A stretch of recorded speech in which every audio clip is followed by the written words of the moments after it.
ಮನು ಸೋಮಾರಿ ಹುಡುಗ. ಯಾವ ವಿಷಯವನ್ನೇ ಆಗಲಿ ಮುಂದೂಡುತ್ತಿದ್ದ.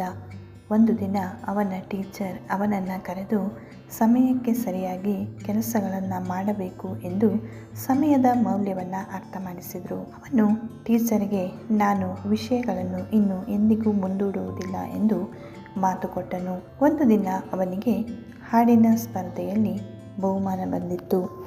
ಅವನಿಗೆ ಬಹುಮಾನವನ್ನು ಆ ದಿನ ಪಡೆಯಲು ಸೂಚಿಸಲಾಗಿತ್ತು. ಆದರೆ ಅವನು ಆ ದಿನ ಅದನ್ನು ಪಡೆಯಲಿಲ್ಲ. ಮಾರನೇ ದಿನ ಬಹುಮಾನ ಪಡೆಯಲು ಹೋದನು. ಆದರೆ ಸಮಯ ಮಿಂಚಿ ಹೋಗಿತ್ತು. ಏಕೆಂದರೆ ಅದು ನಿನ್ನೆ ನಡೆದ ಸರ್ಕಸ್ ಪ್ರದರ್ಶನಕ್ಕೆ ಟಿಕೆಟ್ ಆಗಿತ್ತು. ಬಹಳ ಪಶ್ಚಾತ್ತಾಪಪಟ್ಟನು. ಈ ಘಟನೆಯಿಂದ ಮನುಗೆ ತನ್ನ ತಪ್ಪಿನ ಅರಿವಾಗಿ ಉತ್ತಮ ಪಾಠ ಕಲಿತನು. ಈ ಕಥೆಯಿಂದ ನಿಮಗೇನು ಅರ್ಥ ಆಗಿದೆ ಅನ್ನೋದನ್ನು ಕಮೆಂಟ್ ಮಾಡಿ ತಿಳಿಸಿ.